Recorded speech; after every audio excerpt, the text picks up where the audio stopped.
Hi there. Thanks for coming along to our breakfast event to showcase some of our micro-learning speakers around project and program management.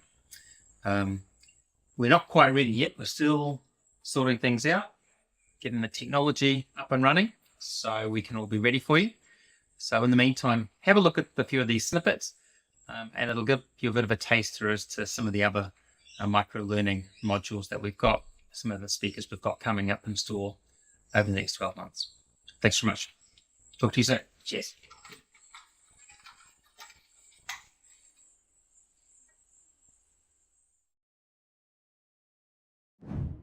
Projects in the OGC world, in MSP and Prince world, exist to deliver outputs. And what do we mean by it? Oh, PMI calls them deliverables. It's a thing. Usually it means you can have your photograph taken next to it. You know, you can, if you can tap it, it's an output.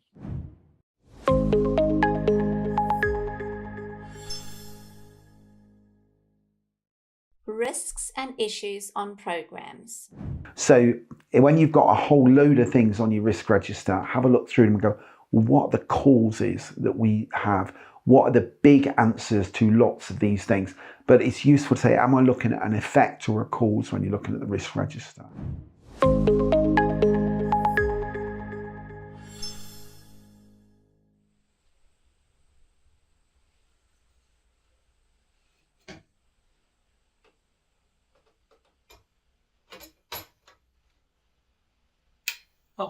Oh, hi. Thanks for coming back. We're still getting the cameras ready. We're still getting everyone positioned so we can do the broadcast really well for you. So look, have a look at a few more of these micro-learning snippets. So you get a bit of a taster of what's in store. Again, talk to you soon. Thanks for hanging by. Cheers.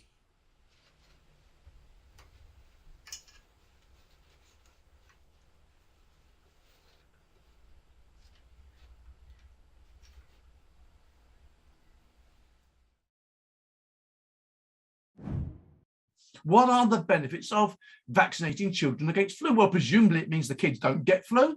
They can go to school, their exam scores improve, their education improves. They don't give flu to other kids at school. That's good. That's a benefit. It's a measurable improvement. We can measure the amount of days that kids have off school because they do measure it. We can do this stuff.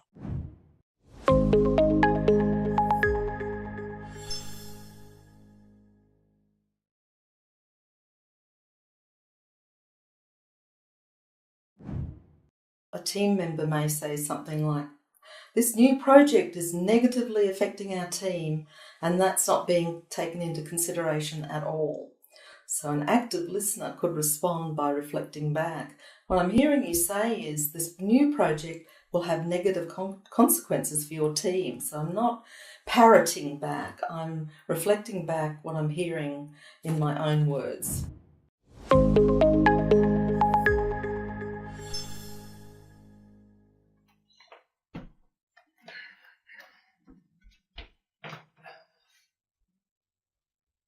Oh, hi. Thanks very much again for joining us. Now, we're just showing you a few of these snippets, so you've got a bit of a taster of what the micro-learning is all about. We've got a couple of presenters coming up shortly to be able to speak to you. It's all sort of around the micro-learning of the project and program managers. So we're still getting the lights all sorted and getting the microphones on and things like that. So just bear with us for a few more moments and you should be good to go, okay? So we'll definitely be seeing you soon. Cheers. Project, Program and Portfolio Management Maturity Model, P3M3 Maturity Levels. So at level 1 maturity, which we call awareness, so there's kind of a process awareness, they are kind of the fun places to work, right? Because every project's exciting for them because they've got no idea what's going to happen.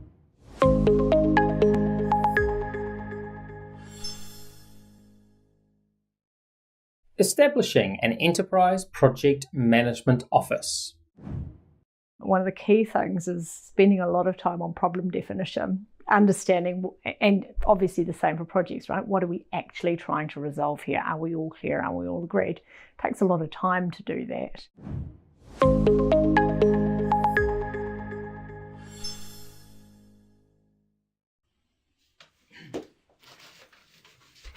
I don't know. Is this the right table? I can't work it out. Look, we're going to be just taking a little bit longer to get this ready. We've got a few cables here that we're not quite sure where they're meant to go. But once we've got those in, we'll be up and running. So look, keep enjoying yourself watching these micro learning snippets. They'll no doubt give you a bit of knowledge around project and program management. So yeah, talk to you soon. Cheers.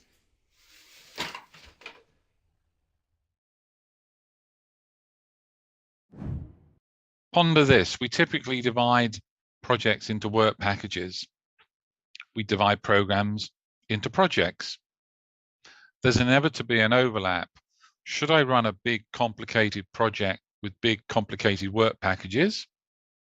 Or should I run a simple program with specific projects in it? One person's big, complicated work package is another person's simple project. And organizations will make different choices.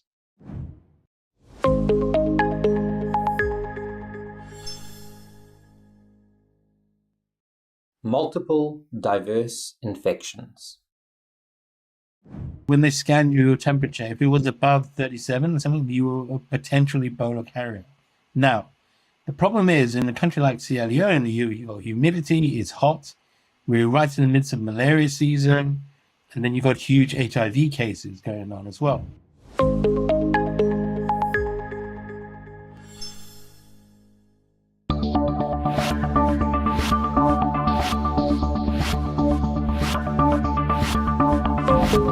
Retired from NATO and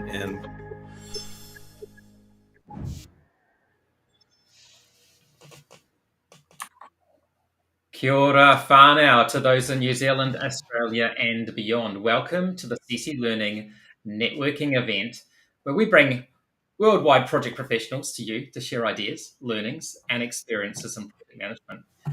Broadcasting from Brisbane, Australia, I'd like to begin by acknowledging the traditional owners of the land we meet today, the Yagara people and the Turrbal people of Meanjin.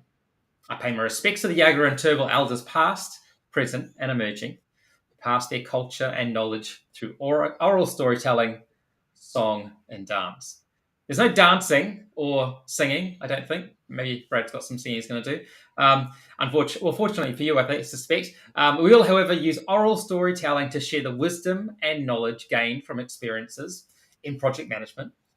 In that way, we hope to blend cultures and histories together. Today, we're going to be discussing PRINCE2 version 7, and we're going to be covering the plans, quality, and issues chapters. So a whole 3 of them. Consider this a bit of a bonus for you. And how these ensure successful project management outcomes. So I warmly welcome Brad Bigelow, located in Missoula, a city in western Montana, known for its blue ribbon trout fishing and spectacular natural beauty. So thanks very much, Brad, for joining us. Thank you, Scott. I'm happy to be here. Now, we're going to be discussing 3 chapters: plans, quality, and issues, in the new PRINCE2 book, which Brad worked on. We had a bit of a technical issue yesterday when we were going to be pre-recording this, so we've actually managed to go live. So welcome to all those people who are joining us live. If you are, please feel free to ask questions via YouTube or LinkedIn chat, and we'll take some time at the end of the talk to address those questions. And remember to continue the conversation, post messages online or at your workplace. Let's get people talking about improvements in project management and the sort of ideas that we'll be discussing today. So Brad, first question: how were you approached to do the authorship? Was it a secret meeting with a paper bag in a dark alley? No, it wasn't quite that. I knew John Edmonds, who kind of oversees the whole portfolio of project program and portfolio management activities and developments for Axelos and PeopleCert.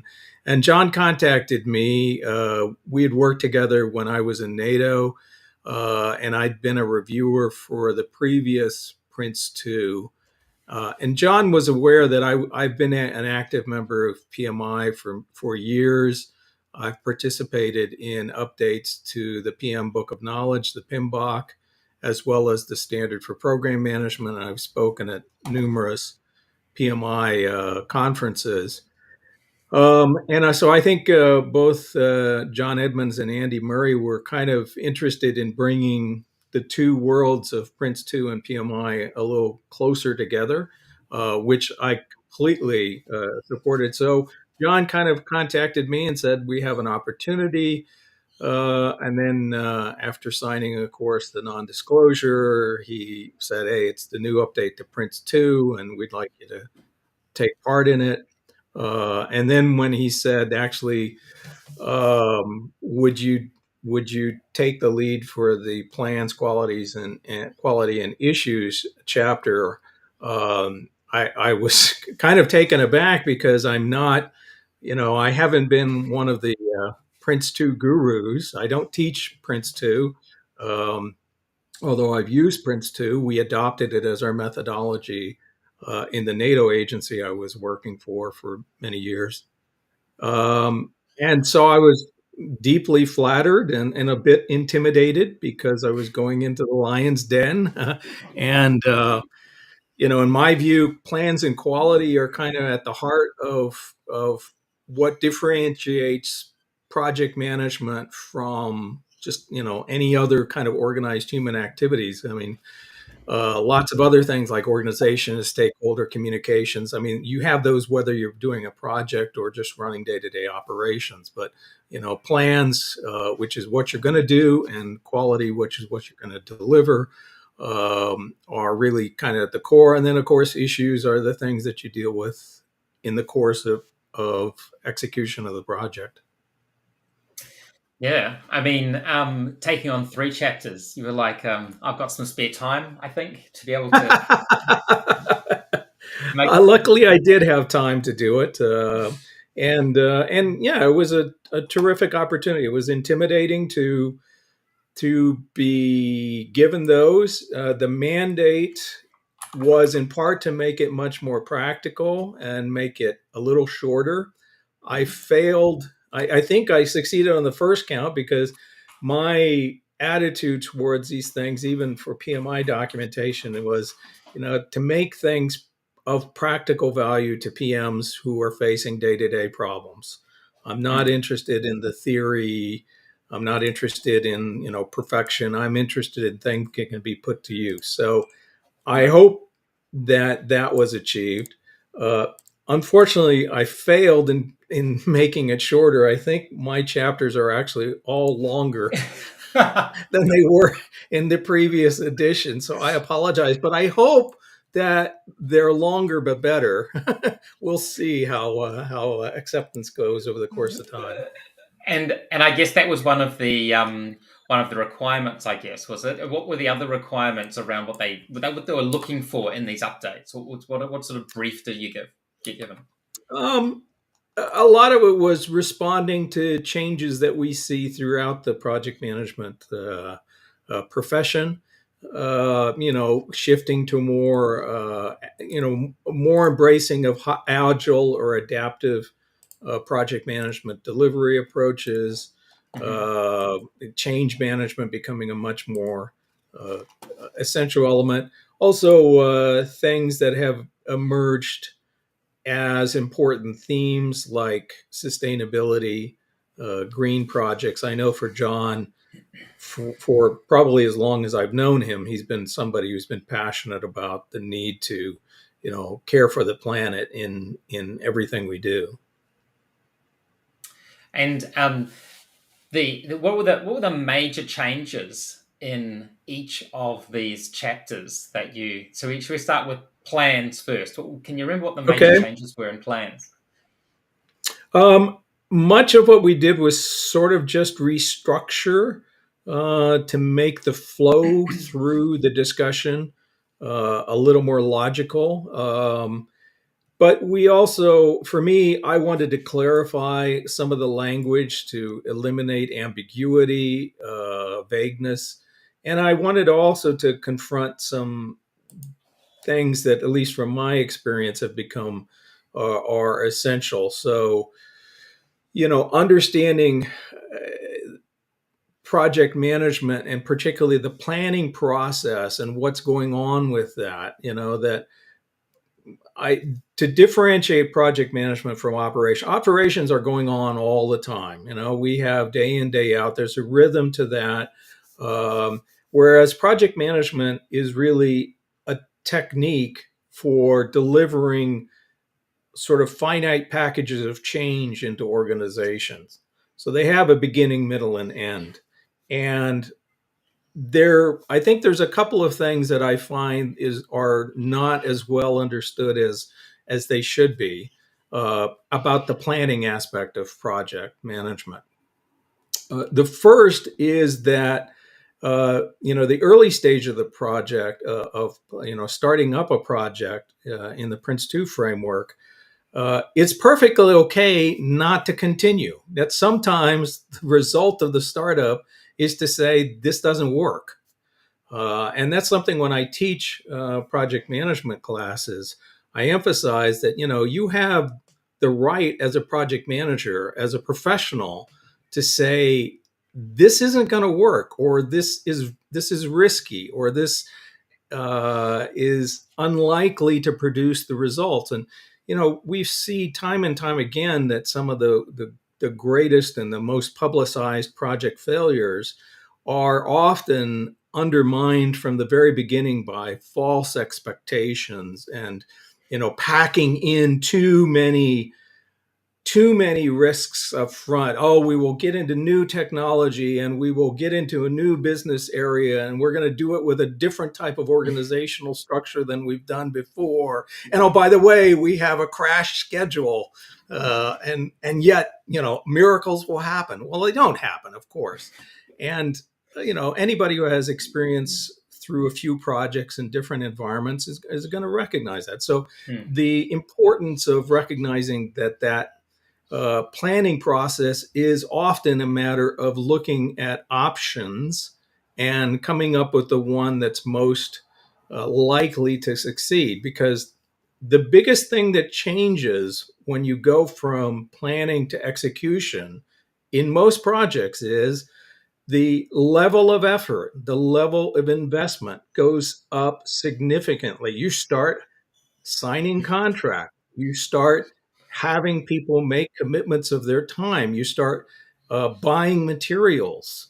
And in the planning stage, most of the time you're just dealing with paper, if you will, or words on a screen in today's environment. And those are easy to change, but kind of when you've defined the scope of the project, you have the project initiation documentation done. At that point, you're kind of following a path that you feel is unlikely to be diverged from in a substantive way. Now, in saying that doesn't mean, of course, that you can't have any change, because that's completely unrealistic. In fact, one of the key criticisms I think that has been leveled against PRINCE2 is that it did tend to give project managers the impression that perfect documentation guaranteed perfect projects. And of course, documentation is never anything but a tool to help establish a social contract about what is going to be undertaken in this project, who's going to be involved, how long it's going to take, how much it's going to cost, et cetera, et cetera. So, planning is an opportunity to get those problems on the table, to look at the pros and cons, assess the risks, and make those trade-offs. Because once you've launched and approved the project for execution, at that point, change becomes a fundamentally different thing. And fundamentally different in terms of the magnitude of the impact. If we're having a discussion, we're looking at a list of top 10 requirements for the project, and we move number 8 up to number 6, that's nothing. There's no effective change in terms of resources. But if we now have to rewrite a contract and rewrite the specifications and change our plans, the magnitude of that change goes up significantly. So that was probably one of the main things that I wanted to kind of focus on, and also to lead and to make the planning process, because Prince2 is a methodology, and so it is something that it's advice to the PMs on a way in which they can organize and run projects with a high probability of success. So it needed to be a little bit more explicit about how to work through the planning process, that because Prince2 has this focus on products, then you have to start with that. And that ties into the next chapter, which was quality. So just sticking on plans for a bit, I've had a few discussions with Richard Rose, who you know, and Tanya as well, and they were mentioning you're a big advocate for work breakdown structures, and this is something. This is something I they knew said. this was going to come up. They said talk to Brad about work breakdown structures, because he's Right. convinced they are the solution, and they are like, oh, we just like product-based planning. We don't want work. Oh, I don't want to. You know, when I write a to-do list, I write, you know, the items that my shopping list effective. Yeah, that's the difference I see. A shopping list is a list of items, whereas a to-do list is a list of activities, right? So in the normal life Absolutely. things that we do. So tell me, come on, put your case forward. Okay, so first of all, let me say that I do not say within the Prince2 methodology that the work breakdown structure is the answer. And this is part of the confusion. So PMI, the PMBoK, has traditionally been focused on PMs creating a work breakdown structure as kind of their principal organizing tool of scope.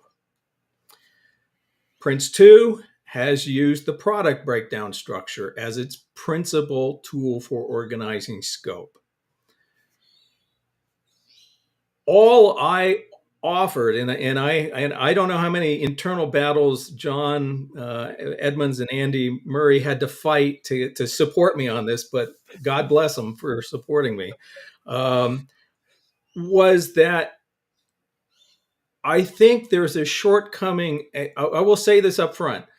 I am absolutely a believer in using both tools, both a product breakdown structure and a work breakdown structure. This is absolutely what I teach when I teach about scope management. And the reason is they are tools that have different purposes. And I believe that PMs make a significant mistake when they try to fit scope into one or the other.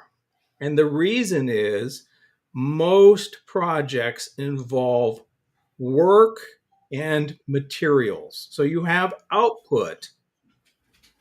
That's what the product breakdown structure is about. It's about it's about the deliverables and hopefully aligning those deliverables with the expected outcomes. But there's also work that goes on to deliver those products. And I like to use the example of baking a cake or any recipe, honestly, any recipe. We have all, if you cook at all, you've seen recipes. How do we structure recipes? We have a list of ingredients, and then we have a description of the preparation steps. Yep. That's a great model for many projects.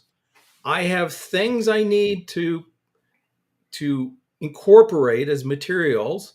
So if you think about baking a cake, I mean, there are ingredients that go into the cake.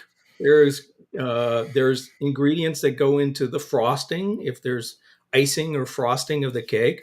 And you prepare, you bake the cake and you set it aside and let it cool, and you prepare the frosting, and then you decorate the cake. So I like that example because the product is, in the Prince2 methodology, the product is the cake, right?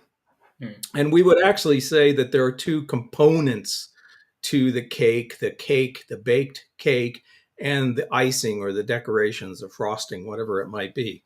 But if you think about, preparing a cake, there is the baking, there is the fixing of the frosting, but then there is the decoration. you know, and Yeah. I know myself, I love to bake, but I am terrible at decorating. In today's world, you see these, I mean, I think there's a television show here in the US about, elaborate cakes, master cake bakers and all of that. And cake decoration has gone over the top. It's a TikTok thing. It's a TikTok thing. Yeah, exactly. So, I would not hire myself to bake a wedding cake. Okay. As much as I like my cakes, they're wonderful things for a family. I would not say that I'm qualified to take on the job of baking it for a wedding. And that's an example where I'm using the same ingredients that a professional wedding cake baker is going to use, but the product is different because of the skill level that I expect to have involved with that. And that ties back to the idea of a work breakdown structure. If I was to describe baking a wedding cake as a project, I would list the product specifications, but I would also say I want to have someone who has experience in doing, high-end professional cake decoration and presentation, because I want it to be something that is going to look appropriate to the event. And so, in the context of Prince2, we still are product oriented. A focus on product is still a core principle. And we still use the product breakdown structure as the principal tool for organizing scope. But we also recommend now using a work breakdown structure for helping to organize the activities involved in delivering the project. And so in the Prince2 methodology, the work breakdown structure is, if you will, subordinate to the project breakdown structure, but it's still a useful tool. And I often use this as, if your project involves contracting out, and many of them do, if you have contracting out for delivery of materials or production or construction, you are going to typically in your contract have a statement of work and a set of product specifications. And those correspond very nicely to work breakdown structures and product breakdown structures. They both have appropriate places. And also, if you're baking, they both use it. Exactly. That's good. I'm glad. I predict, and it's funny. I've already had an exchange with John Edmonds as questions are coming up about, why are we introducing another tool? Well, I will be blunt. If you have a project for which a work breakdown structure doesn't seem to have any place, don't use it. Yeah. But a lot of projects have, and particularly, there's a lot of projects for which labor is the principal cost component. And if that's the case, it's a lot more appropriate to describe that through a work breakdown structure than a product breakdown structure. And while we're we're on the plans chapter, I noticed that, I'm just getting the book out here. I noticed that there's a healthy list of like, what do they call them? Additional tools or supporting techniques. Healthy list of supporting techniques. And so when you were choosing what supporting techniques you might include in the plans chapter, what sort of influenced you? I know the work breakdown structure, of course, is one that I think that's not in the supporting techniques, that's in the main techniques, but it's actually an organizing. That was kind of the concession. So I have to apologize. I have to look at the book. I don't have this stuff memorized because most of the writing went on a year ago. So I was just wondering whether you had a flurry of people contacting you and going, "Hey, make sure you include this in the plans chapter," and "Hey, have you thought about this?" And or you were just no, not so much. I mean, it is once the actual writing is going on, it's a fairly closed community in the sense that we have the authors. We met as author teams with John and Andy on a regular basis. Also, the product developer or managers at PeopleCert, and and we had, for each chapter, we met individually and talked about that. The review process principally was towards the larger ecosystem of stakeholders involved in Prince2. So these are the examiners, the people who have to work with the training, the authorized training delivery organizations. And so, they're very much about how do we, does this create a problem? Does it address an issue that we hear back from training classes, from people in exams? Is this an examinable type of activity? So, so in that regard, it was, was much more tightly focused in it. So it wasn't, say, in a PMI environment, when PMI develops a standard, it actually makes those documents available as exposure drafts that literally any member of PMI can look at and comment upon. So it's not, we had, this was provided to an audience of reviewers, and there were questions that came back with that. And, everything was tracked. We had this master spreadsheet into which essentially all issues and potential changes were adjudicated. Okay. Okay. So how about quality? Tell us about quality. What parts of quality were you most interested in modifying or improving on or editing? Well, one thing that people may notice is that quality now comes after plans in the book. And that was one thing I requested, because even though Prince2 takes a product-centric focus, we deal with quality first and foremost as an element of the planning process, and then the management and control process during execution of the project. And therefore, I wanted to make it always seemed a little bit illogical that I was going to write the product specification and then I'm going to prepare the plan for the project, because those tend not to be discrete activities. They're typically, yes, much of the planning process is getting to consensus and approval of what are going to be the products delivered and what are the quality specifications for them. But that's very much more of a dialogue than it is, here you go, here's the specifications, just go off and deliver them.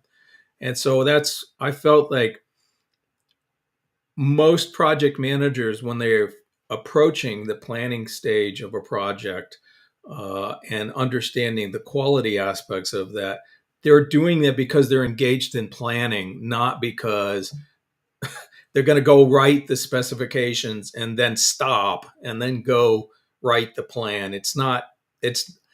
Those things tend to happen at the same time. In fact, in many cases, that's where a lot of the dialogue goes on about scope, which is, okay, you want, there, as the old joke goes, better, faster, cheaper, you can have any two of those things.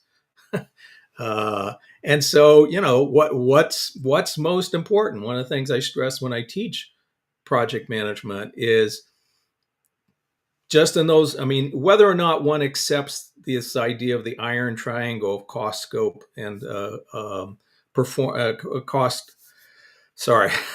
time, scope, and cost as the three kind of elements of the iron triangle. The fact is there is an interrelationship with those key factors. If it takes more time, it will cost more money. That's a fact of life. If you want to have it faster, then you have to figure out how you can compress your schedule, and you may have to have more people work, at the same time. So that interrelationship, that's the kind of trade-off. And if you are going forward to get approval to go into execution, your planning documentation, and particularly for the PM, you have to have an idea which of those three things are predominant. Is this a budget or cost-driven project? What matters most, that we stay within a ceiling of cost?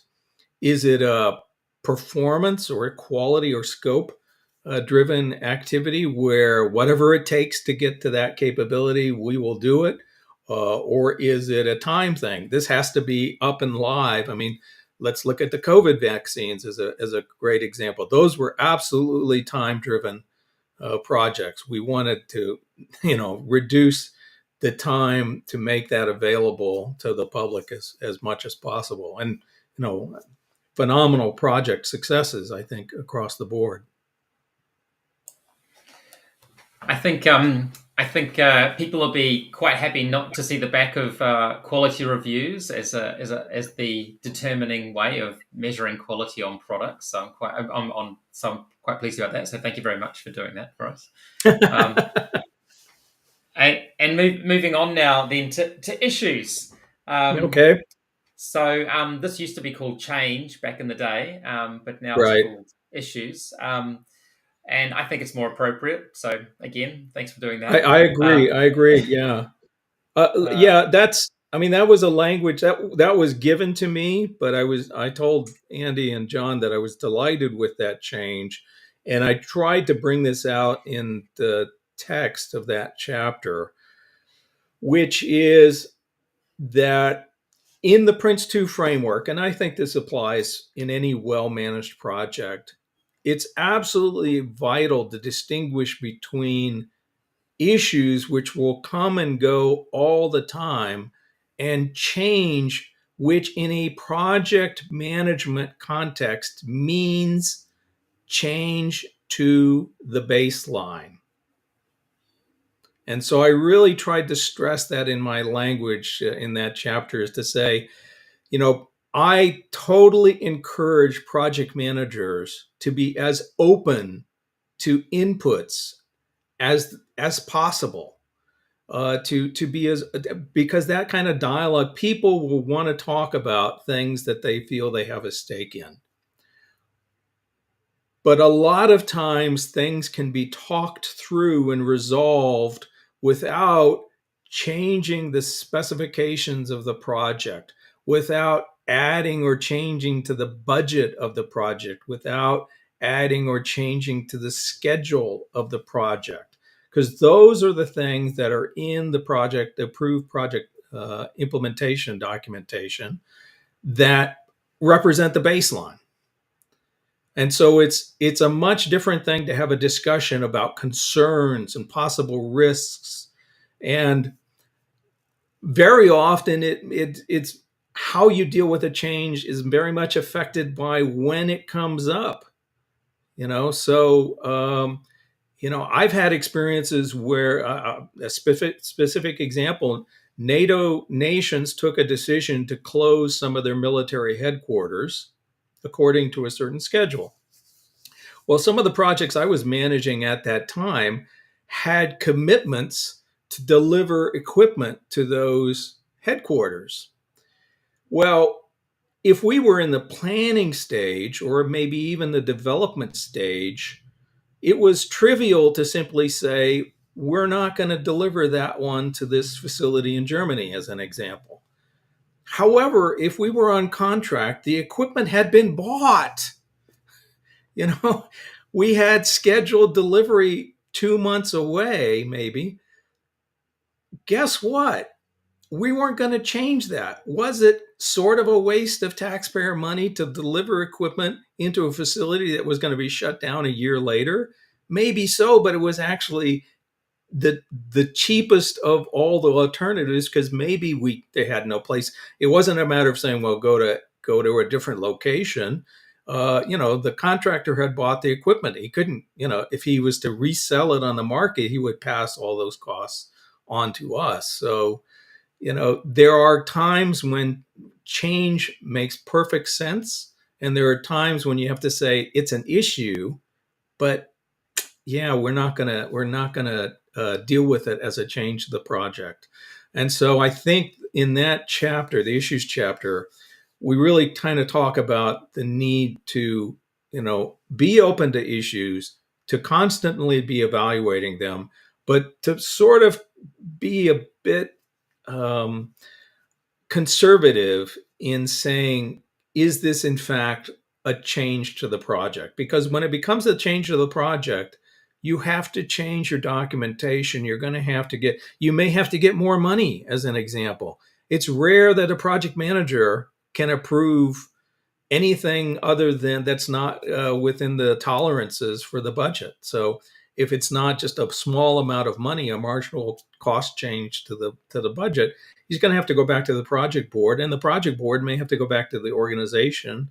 If it's a government organization, it's not a trivial issue to say, by the way, we need another, $1 million for this.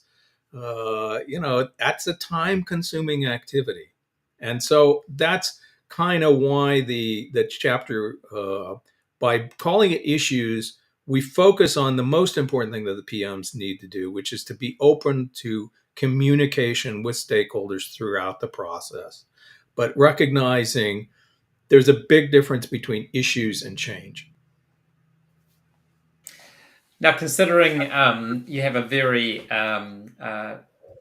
PMI focus in the rest of the things that you do, can you describe how PMI affected either the quality or the issues chapters? Was there anything that you grabbed from that other knowledge and helped pollinate into PRINCE2?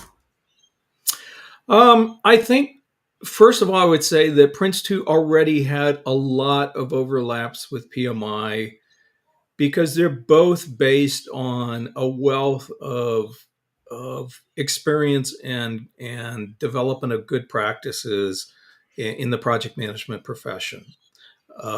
So I don't think there were, other than adding the idea of using the work breakdown structure as a useful additional tool, there wasn't anything that I directly took from PMI.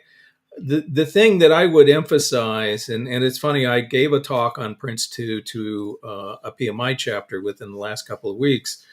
And in talking to them, I said, they're portrayed as competing disciplines. And I think that's a terrible mistake.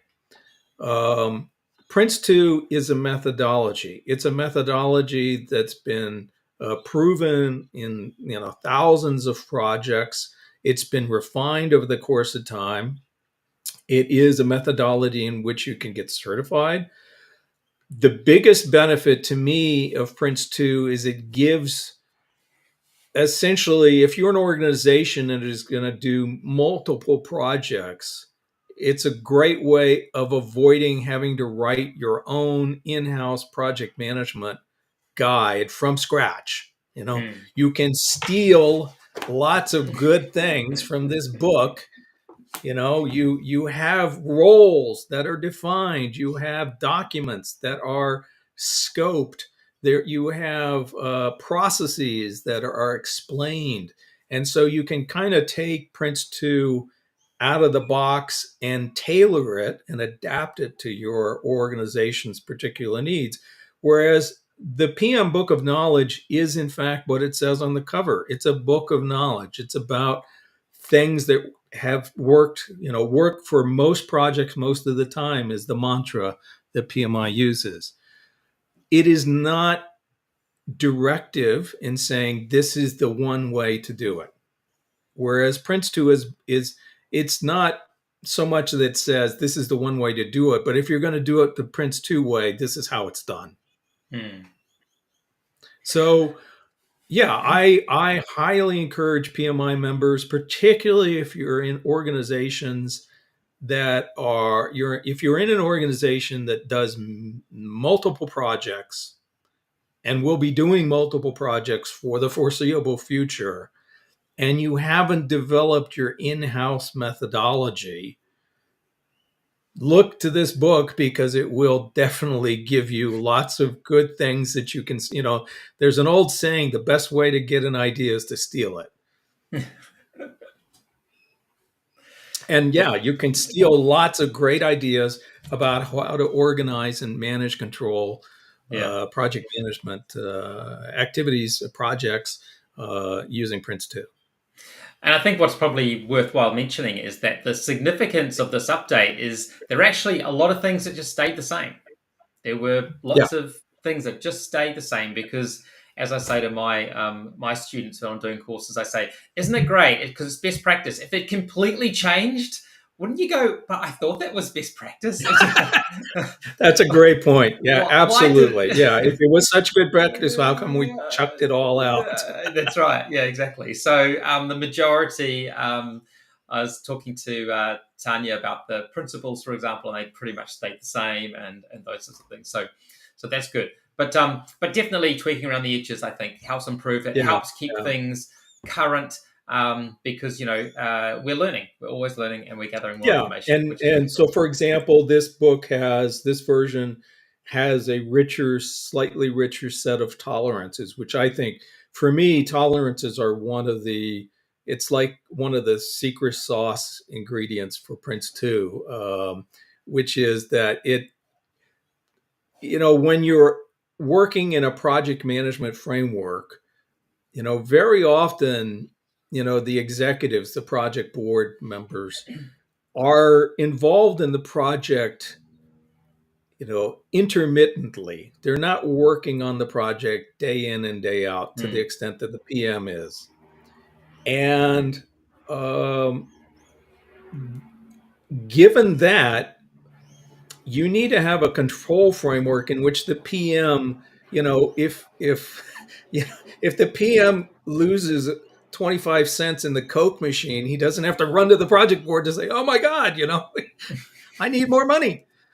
So tolerances are a wonderful way to say, okay, we want to give you the ability to make tactical decisions, but not unlimited. So no, you cannot double your budget on your own, but we're going to give you, say, maybe a 10% cost tolerance. So you have trade-offs. You have to, this stuff, it happens. You can make these trade-offs and you can proceed with the execution of those changes. And only when you have to exceed a tolerance, or you forecast that you're going to exceed a tolerance, do you have to go up to the project board to say, hey, I need executive level decision at this point, director level decision. That's a wonderful, practical management framework that many organizations can take advantage of, for example. Now I'm just going to do a bit of an advertisement for people who want to go on our training courses, but I want to come back to you with one more question. We discussed it briefly yesterday. It wasn't on my original list, but I thought it was relevant, and that is project managers dealing with sort of disinformation in the project environment, and dealing with having to address people who have the wrong ideas about the project, what the project's for, people preferring to talk about their take on the project, and maybe people who are a bit disgruntled and therefore coming up with snipers out there to kill it. So let me just do a little bit of a bit of a promo, and then we'll have that discussion. So for those people who regularly work with us, you'll know Jenny, our course admin. She's asked me to mention that we've got places on our new Prince2 version 7 course. We've got places on our Better Business Cases courses coming up. If your staff are interested in booking on Prince2, Agile, Benefits, Change Management courses, you name it, let us know. All our courses are broadcast, so you can attend them as in the classroom or virtually. And in New Zealand, people can phone 0800 888897 or visit our website, cclearning.cc, for more information. So tell me, Brad, disinformation on projects. Have you got any experiences or sort of tips you might be able to give us? Sure. First of all, as I was just saying, in many cases, the project manager is the only person in an organization, the only one of the stakeholders who may be working on that project continuously or intensively. So there are always stakeholders or team members who come and go. Like if you deal with contracts or finance, they're going to be involved when you need the money. But if it's not about getting an authorization for funding or paying an invoice, they're not involved. They've got lots of other things to deal with. They're much more transaction oriented. So because of that, and particularly because of project, projects don't always, I mean, some projects are short projects, and people can keep the kind of the focus on what its fundamental purpose is. But projects, many of the projects I dealt with in NATO were running for, say, 2 or 3 years, beginning to end. You had turnover of personnel, stakeholders came and went, and kind of the critical mass of understanding could get drained pretty down to a bare minimum. And often the PM was holding that. And so it's very easy for people in a disinformation. I'm reluctant to use that term because, in today's environment, we have a lot of deliberately directed disinformation, whereas I would say it's much more misinformation that we have to deal with in projects, which is people just get the wrong idea about how things are going to be done, what's going to result of it. And this goes back to what I was saying about issues, which is if as a PM, you keep in mind the fact that most of your stakeholders will not have crystal clarity on what's going on in the project. The corollary of that principle is that people, you can absolutely guarantee that there will be people from time to time who are stakeholders who will have a completely mistaken idea about one aspect of the project or another. That's a fact. Now, the reason talking about these things as issues is, I think, a good practice is that a lot of that is about communication rather than change management. A lot of it is just a matter of saying, okay, we had a reason we did this. The business case is still sound. So while you may have a perception that we should be doing something differently, let's come back to what this project was here to do in the first place.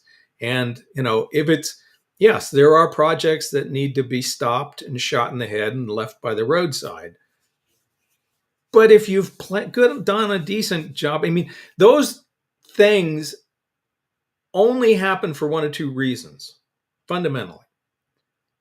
Those things happen because something goes wrong inside the project, meaning it's a poorly executed project or a poorly planned project, or something happens in the larger system, like a pandemic, that forces you have to say, hey, this was a great idea pre-COVID. It doesn't make sense if we're all in lockdown and trying to work in a virtual environment, as an example.